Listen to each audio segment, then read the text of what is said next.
Hello hello, check check. Hello hello.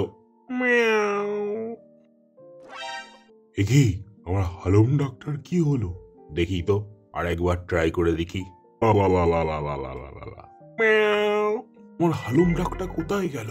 এবার জঙ্গলে আমাকে কেউ রাজা বলে মারবে না। কেউ আসছে বলে মনে হচ্ছে তো। ও বেটা চতুর্পতি, ওর সামনে কাঁদলে চলবে না। ও বেটা সবাইকে গিয়ে এক্ষুনি বলে দেবে। মহারাজ, গুড মর্নিং। হুম। মহারাজের মন মেজাজটা ভালো নয় মনে হচ্ছে। কি হয়েছে কি? আমার আবার কি হবে? না, মানে পেট খারাপ টারাপ। আপনি কাল রাতে যে মরা মোষটা খেয়েছিলেন সেটা এতটাই পচা ছিল শকুনরাও খেতে এসে নাক চাপা দিয়ে পালিয়েছে কি না। দেখো চতুর, আমার খিদে পেলে আমি লোহাও চিবিয়ে খেতে পারি। আমার ঠাকুরদাকে শুনেছো? প্রচন্ড খিদে একবার কোনো শিকার না পেয়ে একটা আস্ত ট্রেনই খেয়ে ফেলেছিল। মনে রেখো, এ কিন্তু তারই নাতি। সে তো বটেই, মহারাজের পাকস্থলীর সাথে আমাদের তুলনা। আমার তো কাল ওই মোষের গন্ধেই আজ আমার পেটটা একটু নরম হয়ে গেছে। যাকগে, এবার আসল সমাচার দাও, দিয়ে বিদে হও দেখি। হ্যাঁ, এবার বলি। বিষয় হচ্ছে, জঙ্গলের উত্তরে একদল মানুষ এসে বাসা করেছে। তো মহারাজ তো দীর্ঘকাল নরমাংস পাননি, তাই ভাবলাম এমন সুযোগ। জানি, কাল বিকালে আমি ওদিকে গিয়েছিলাম। আমি দেখে এসছি সব। আর কিছু খোঁজ পেয়েছে কি? তারা কি কি চায়? আজ্ঞে মহারাজ, আমার কাছে সব খবর আপডেট আছে। ওরা এসেছে জঙ্গল থেকে জড়িপুটি সংগ্রহ করতে, ঔষধ বানাবে বলে। ওরা ডাক্তার। ভালো ভালো, বহুকাল মানুষ খায়নি। হ্যাঁ মহারাজ, বহুকাল আমিও মানে। ঠিক আছে, যাও। আসি মহারাজ। তাহলে মহারাজ সুস্থই আছেন? বারবার একই কথা জিজ্ঞাসা করছো কেন বলো তো? আসলে আজ সকালে কেউ আপনার বজ্রগর্জন ডাক শুনতে পায়নি কি না? গোটা জঙ্গলে এ নিয়ে খুব আলোচনা হচ্ছে। আপনি তো জানেনই মহারাজ, রোজ ভোর 5টায় আপনি ডাক ছাড়েন, সময়ের এক চুলো এদিক ওদিক হয় না। তো আজ বোধহয় কেউ শুনতে পায়নি, ফলে সবার রোজের কাজকর্ম শুরু হতেও দেরি হয়ে গেছে। আসলে আপনার ডাক শুনে জঙ্গলের সবাই ঘড়ি মেলায় কি না। আমি সবাইকে বলেছি মহারাজ ডাক ছাড়েননি, এমন হতেই পারে না। তোমাদের সকলের নিঘাত কানটাই গেছে, ডাক্তার দেখাও। আরে আরে মহারাজ, এ কি কাণ্ড! এমন করেন কেন? আপনি হলেন এই জঙ্গলের একমাত্র রাজা। আপনাকে কি এত দুর্বল হলে মানায়? মনকে শক্ত করুন। এই নিন, জলটা মুছুন। আমার সর্বনাশ হয়ে গেছে চতুর। কি হয়েছে মহারাজ? নির্দ্বিধায় বলুন। আপনার গলাটা দিয়েও তো আওয়াজ আসছেই না। চতুর, সকালে আজ আমার হালুম ডাকটা হারিয়ে গেছে। মানে? মানে আমার হালুম ডাক, যার জন্য এই জঙ্গল ছাড়াও আশেপাশে 20টা জঙ্গলে সবাই আমাকে এক ডাকে চেনে। কিন্তু সেই হালুম ডাকটা কি আজ সকাল থেকে খুঁজে পাওয়া যাচ্ছে না।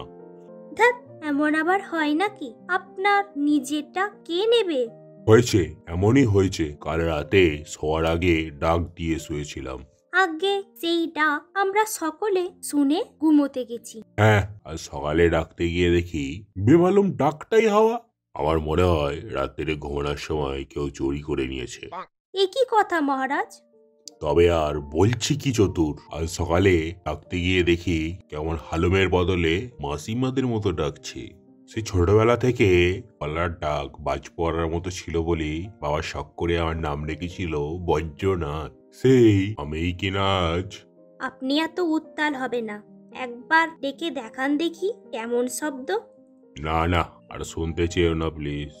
একবার শোনানি না, কাউকে বলবো না, ভরসা করুন। আমি আপনার অনুগত চেলা, না শুনলে রোগটা ধরবো কি করে? রোগ নয়, একদম চুরি গেছে। বেশ, একবার শোনান দেখি। একান্তই শুনবে? বেশ, শোনো।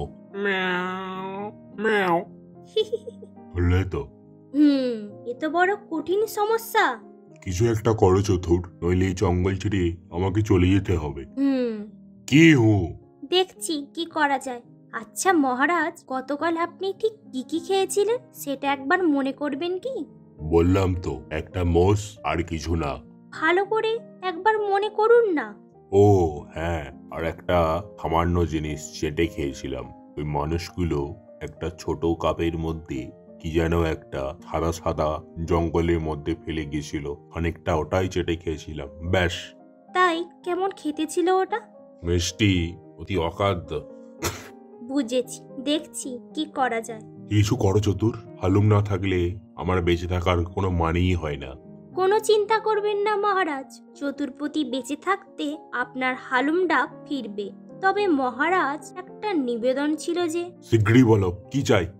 বলছিলাম যে গর্তটায় আমি থাকি সেটা এতটাই পুরনো হয়ে উঠেছে, সেখানে স্ত্রী পুত্র নিয়ে থাকা দুর্দায় হয়ে গেছে। তাই আপনার নদীর ধারে পুরনো যে বটগাছের কোটরটা আছে, সেই স্থানটুকু যদি আমাকে দেন।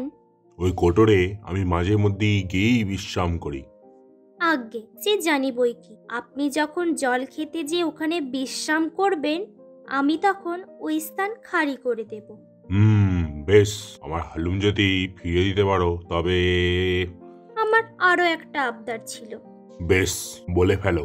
আজ্ঞে, আমার স্ত্রী আর ছোট ছেলেটা কদিন ধরে হরিণ খাবে বলছে। আমার নিজের ফিগারে তো আর হরিণ শিকার হবে না, তাই বলছিলাম। বুঝেছি। বেশ, যদি আমার হালুম আগামীকালের মধ্যে ফেরত আনতে পারো তবে কথা দিচ্ছি আগামীকালই তোমাকে 2টো হরিণ পুরস্কার দেবো। মহারাজের অসীম কৃপা। আমি চললাম মহারাজ, আগামীকাল আপনার হালুম ফেরত আনবো। দেখো পারো কিনা। মহারাজ, মহারাজ। কি তোমার কি অবস্থা চতুর? আপনি ওইসব কিচ্ছু ভাববেন না মহারাজ, আমি আমার প্রাণকে তুচ্ছ করে আপনার হালুম নিয়ে এসেছি। সে কি এনেছো? ওই কোথায়? আজ্ঞে মহারাজ, আপনার হালুম এই শিশির ভেতর লিকুইড অবস্থায় আছে। আপনাকে এখন যেটা করতে হবে সেটা হলো। কি? আজ্ঞে, এই শিশির জল 3 দিন 2 বেলা করে 1 চিপি করে খেতে হবে, আর তার সঙ্গে সকাল 12টার সময় নদীর জলে গার্গেল করতে হবে। তাহলেই আপনার হালুম ফিরে আসবে। ঠিক আছে। Hello hello, check. হালুম হালুম। এই তো সত্যিকারই ফিরে এসছে। মহারাজ, এবার এই 2টো হরিণ নিয়ে যাই, আর ওই গাছের কোটরটাও নিলাম কিন্তু। হ্যাঁ। এবারে সত্যি কথাটা বলে ফেলো দেখি, মহারাজের হালুমের কি হয়েছিল। আসলে মহারাজ একদিন জঙ্গলে সেই জড়িপুটি আনতে আসা মানুষদের ডেরায় গিয়েছিল, আর সেখানেই ওই মানুষেরা আইসক্রিম খেয়ে ফেলে দিয়েছিল, আর সেই আইসক্রিমের কাপ চেটেই মহারাজের ঠান্ডা লেগে গিয়েছিল। তাই মহারাজ হালুম ডাকতে পারেননি। ও তারপর? তারপর আর কি, সুযোগ বুঝে সেই মানুষের ডেরা থেকে একখানা সর্দির সিরাপ নিয়ে মহারাজকে খেতে দিলাম। তা খেয়েই মহারাজ হালুম ডাক ফিরে এলো। হ্যাঁ গো, তোমার বুদ্ধি আছে বলতে হবে।